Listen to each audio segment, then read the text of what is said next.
Егер сіз тамақ істеуге ерініп тұрған болсаңыз, онда менің тамағымды жасап көріңіз. Ең алдымен магазинге барып осындай тауықтың етін алып аласыздар да, оны турап,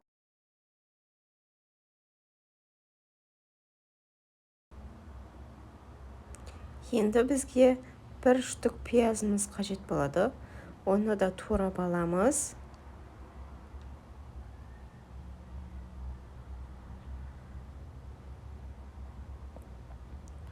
Сосын 2 сарымсағымыз қажет болады.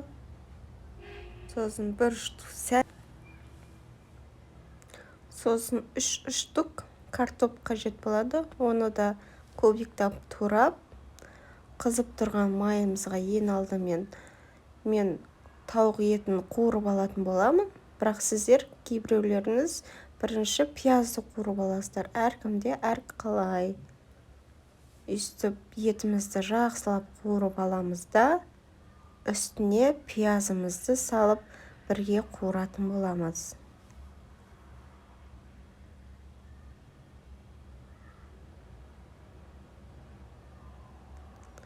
Сосын 2-3 штук помидорымды алып, оны да кубиктап турап, қазір қуыратын боламыз. Помидордың дәмі өте керемет дәм береді тамағыңызға. Оны да осылай қосып, сәбізбен бірге қосып, қуырып жесеңіздер болады. Потом бәрін қуырған екен, картопымызды да үстіне салып, қуырып алатын боламыз. Енді бізге үстіне тұз саламыз, және де бұрыш салатын боламыз.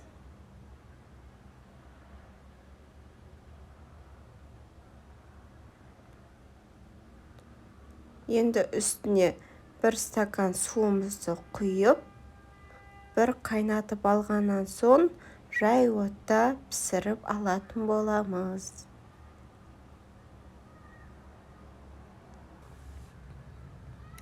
Енді бізге суымызға, қайнап тұрған суға осындай 1 қасық тұзымызды салып, жақсылап араластырып аламыз да, үстіне магазиннен сатып алып келген қамырымызды сала саламыз.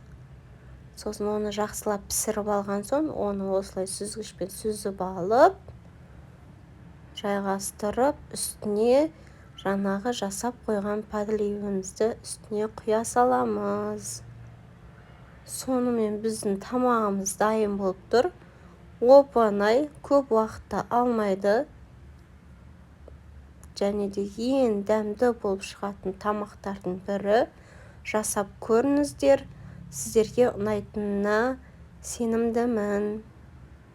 Ас болсын.